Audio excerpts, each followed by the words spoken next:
ನಮಸ್ತೆ. ರೆಸಿಪಿಯನ್ ಚಾನಲ್ಗೆ ಎಲ್ರಿಗೂ ಸ್ವಾಗತ. ಎಲ್ಲರೂ ಹೇಗಿದ್ದೀರಾ? ಎಲ್ಲರೂ ತುಂಬ ಚೆನ್ನಾಗಿದ್ದೀರಾ ಅಂದ್ಕೊಂಡಿದ್ದೀನಿ. ನೋಡಿ, ಈ ರೀತಿಯಾದಂಥ ಮೆಂತ್ಯ ಕಡುಬು ಮಾಡೋದು ಹೇಗೆ ಅಂತ ತೋರಿಸ್ತಾ ಇದ್ದೀನಿ. ಇದು ಸೂಪರ್ ಆಗಿರುತ್ತೆ ಟೇಸ್ಟು.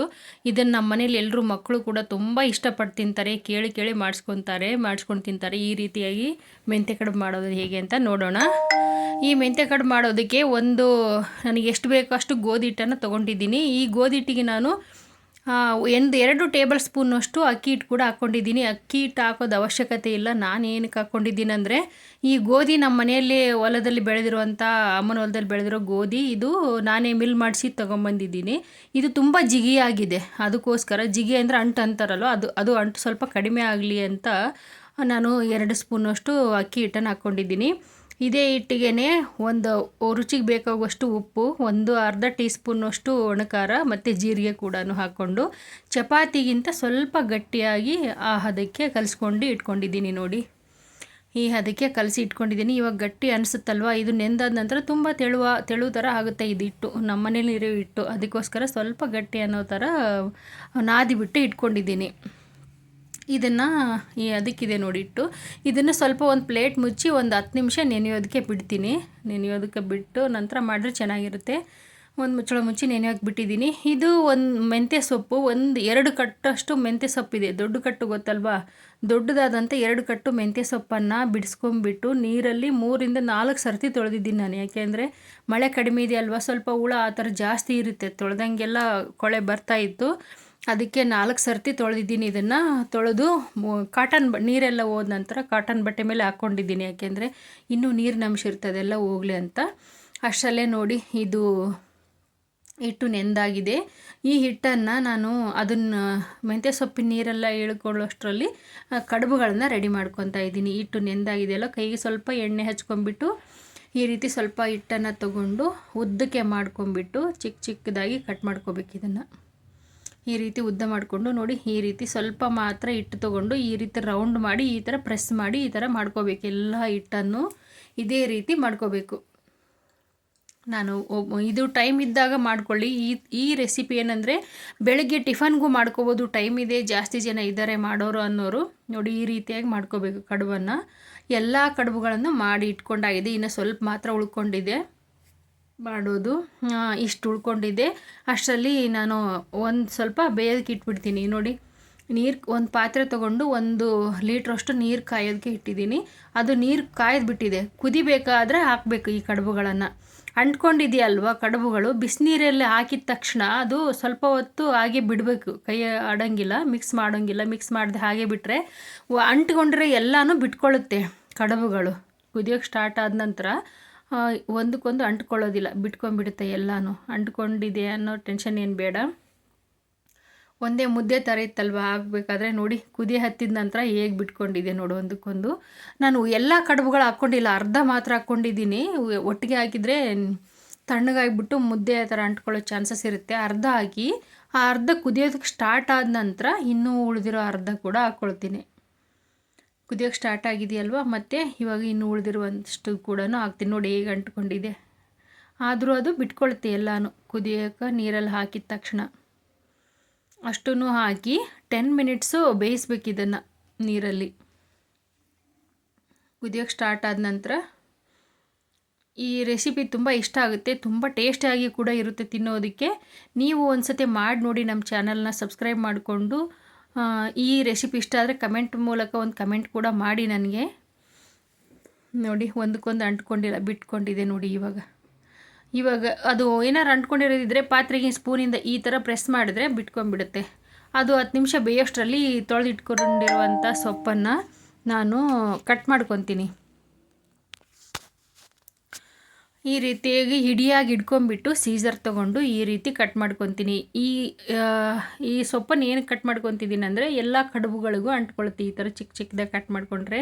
ಕೆಲವೊಬ್ರು ಈಗ ತೊಳೆದುಕೊಂಡು ಇಟ್ಕೊಂಡಿದ್ದೀವಲ್ವ, ಇದನ್ನು ಹೀಗೆ ಡೈರೆಕ್ಟಾಗಿ ಉಪಯೋಗ ಮಾಡ್ತಾರೆ ಅಡುಗೆಗೆ. ಆ ಥರ ಆದರೆ ಮುದ್ದೆ ಆಗಿ ಒಂದೊಂದು ಸೈಡಲ್ಲೆಲ್ಲ ಕೂತ್ಕೊಂಡ್ಬಿಡುತ್ತೆ. ಎಲ್ಲ ಕಡುಬುಗಳಿಗೂ ಈಕ್ವಲ್ ಆಗಿ ಕೂಡೋದಿಲ್ಲ ಇದು ಸೊಪ್ಪು. ಅದಕ್ಕೆ ಈ ರೀತಿಯಾಗಿ ನಾನು ಸೀಸರ್ ತಗೊಂಡು ಕಟ್ ಮಾಡ್ಕೊತೀನಿ. ಚೆನ್ನಾಗಿ ಎಲ್ಲನೂ ಕಟ್ ಮಾಡಿಕೊಂಡು ಬಳಸ್ಕೊತೀನಿ. ಇಷ್ಟೊಂದು ಸೊಪ್ಪು ಬೇಕಾ ಅಂತ ಅನಿಸ್ಬೋದು. ಇದು ಬೆಂದಾದ ನಂತರ ಕಡಿಮೆ ಆಗುತ್ತೆ. ಜಾಸ್ತಿ ಸೊಪ್ಪಿದ್ದಷ್ಟು ಟೇಸ್ಟು ಚೆನ್ನಾಗಿರುತ್ತೆ ಮೆಂತ್ಯ ಕಡುಬು. ಅದಕ್ಕೆ 2 ಕಟ್ಟಲ್ಲಿ ಒಂದು ಚಿಕ್ಕ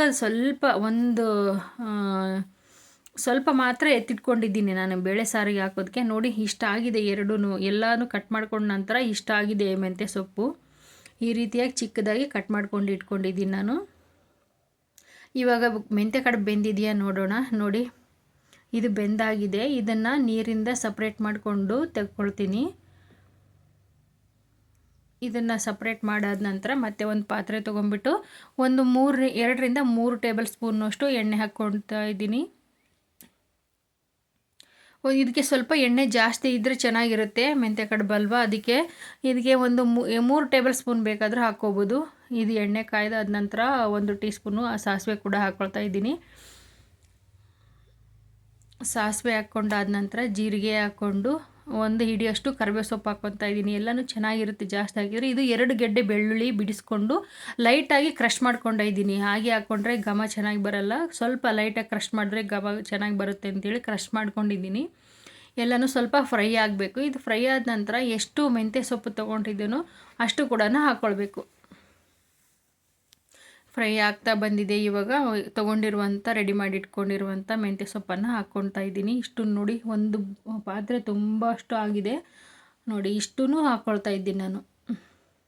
ಇದು ಬೆಂದಾದ ನಂತರ ತಳದಲ್ಲಿ ಹೋಗುತ್ತೆ, ಏನು ಜಾಸ್ತಿ ಅನಿಸೋದಿಲ್ಲ.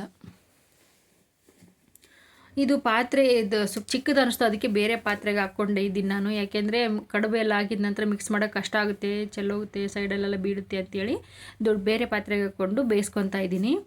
ಇದಕ್ಕೆ ಸ್ವಲ್ಪ ಬೇಯಬೇಕಿದು, ಕಹಿ ಇರುತ್ತೆ, ಬೆಂದಿಲ್ಲ ಅಂದರೆ ಸೊಪ್ಪು, ಅದಕ್ಕೆ ಬೇಯಬೇಕು ಚೆನ್ನಾಗಿ.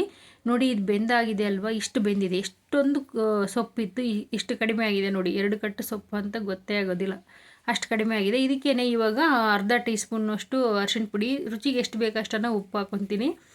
ಉಪ್ಪು ಹಾಕಿದ ನಂತರ ಸೊಪ್ಪು ನೀರು ಬಿಟ್ಕೊಳ್ಳುತ್ತೆ. ನೀರೆಲ್ಲ ಹೋಗೋವರೆಗೂ ನಾವು ಬೇಯಿಸ್ಕೊಳ್ಬೇಕು ಸೊಪ್ಪನ್ನು. ನೀರಿದ್ದರೆ ಚೆನ್ನಾಗಾಗೋದಿಲ್ಲ, ಕಡುಬು ಟೇಸ್ಟ್ ಅನಿಸೋದಿಲ್ಲ. ನೋಡಿ ನೀರೆಲ್ಲ ಸ್ವಲ್ಪ ಹೋಗ್ತಾ ಬಂದಿದೆ. ಇವಾಗ ನೋಡಿ, ಇವಾಗ ನೀರು ಬಿಟ್ಕೊಂಡಿದೆ, ಹೋಗ್ತಾ ಬಂದಿಲ್ಲ, ನೀರು ಬಿಟ್ಕೊಂಡಿದೆ. ಇದೆಲ್ಲ ನೀರೆಲ್ಲ ಹೋಗಬೇಕು. ಹೋಗೋವರೆಗೂ ಸ್ವಲ್ಪ ಲೋ ಫ್ಲೇಮಲ್ಲಿ ಬೇಯಿಸ್ಕೊತೀನಿ, ಆವಾಗ ಚೆನ್ನಾಗಿ ಬೇಯುತ್ತೆ ಸೊಪ್ಪು ಕೂಡ.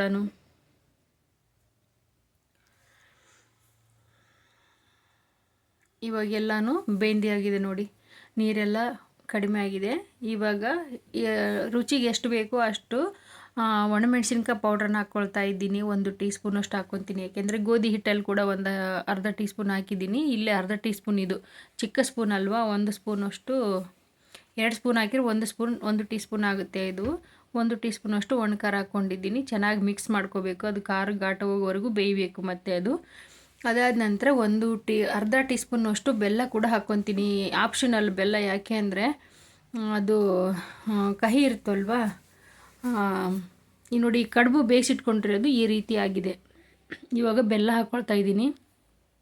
ಬೆಲ್ಲ ಕರಗೋವರೆಗೂ ಸ್ವಲ್ಪ ಮಿಕ್ಸ್ ಮಾಡ್ತಾ ಇರಬೇಕು. ಬೆಲ್ಲ ಎಲ್ಲ ಮಿಕ್ಸ್ ಆಗಿದೆ. ಇವಾಗ ರೆಡಿ ಇಟ್ಕೊಂಡಿರುವಂಥ ಬೇಯಿಸಿಟ್ಕೊಂಡಿರೋ ಕಡುಬುಗಳನ್ನು ಇದಕ್ಕೆ ಹಾಕ್ಕೊತೀನಿ. ನೋಡಿ ಈಗ ಅಂಟ್ಕೊಂಡಿರೋ ಥರ ಇದೆ. ಈ ಸ್ವಲ್ಪ ಸ್ಪೂನಲ್ಲಿ ಈ ಥರ ಮಿಕ್ಸ್ ಮಾಡಿದ್ರೆ ಮಿಕ್ಸ್ ಆಗುತ್ತೆ, ಏನು ಅಂಟ್ಕೊಂಡಿರೋಲ್ಲ ಕಡುಬು ಎಲ್ಲನೂ. ನೋಡಿ ಇವಾಗ ಚೆನ್ನಾಗಿ ಎಲ್ಲನೂ ಹೊಂದ್ಕೊಳ್ಳೋ ಥರ ಮಿಕ್ಸ್ ಮಾಡಬೇಕು. ಕಡುಬು ಸೊಪ್ಪು ಎಲ್ಲನೂ ಚೆನ್ನಾಗಿ ಮಿಕ್ಸ್ ಮಾಡ್ಕೊಳ್ಬೇಕು. ಇವಾಗ ಸ್ವಲ್ಪ ಸಾಲ್ಟು 1 ಪಿಂಚು ಜಾಸ್ತಿ ಇದ್ದರೆ ಚೆನ್ನಾಗಿರುತ್ತೆ ಈ ಕಡುಬಿಗೆ. ನೋಡಿ ಎಲ್ಲನೂ ಚೆನ್ನಾಗಿ ಹೆಂಗೆ ಅಂಟ್ಕೊಂಡಿದೆ ಸೊಪ್ಪೆಲ್ಲ ಕಡುಬುಗಳಿಗೆ. ದಪ್ಪ ಕಟ್ ಮಾಡ್ಕೊಳ್ಳದೆ ಹಾಗೆ ಅಂಟ್ಕೊಂಡ್ರೆ ಈ ಥರ ಕಡುಬಿಗೆಲ್ಲ ಈಕ್ವಲಾಗಿ ಕೂತ್ಕೊಳ್ಳೋದಿಲ್ಲ. ನೋಡಿ ಕೊನೆಯದಾಗಿ ರೆಡಿ ಆಯಿತು ಮೆಂತ್ಯ ಸೊಪ್ಪಿನ ಕಡುಬು. ಈ ಕಡುಬನ್ನು ನೀವು ಮಾಡಿ ಟೇಸ್ಟ್ ಹೇಗಿತ್ತೆ ಅಂತ ಹೇಳ್ಬಿಟ್ಟು ನನಗೆ ಕಮೆಂಟ್ ಮೂಲಕ ತಿಳಿಸಿ. ತುಂಬ ಚೆನ್ನಾಗಿರುತ್ತೆ. ಈ ಮಕ್ಕಳು ಕೂಡ ತುಂಬಾ ಅಂದರೆ ತುಂಬ ಇಷ್ಟಪಟ್ಟು ತಿಂತಾರೆ ಆ ಥರ ಮೆಂತ್ಯ ಕಡುಬು ಇದು.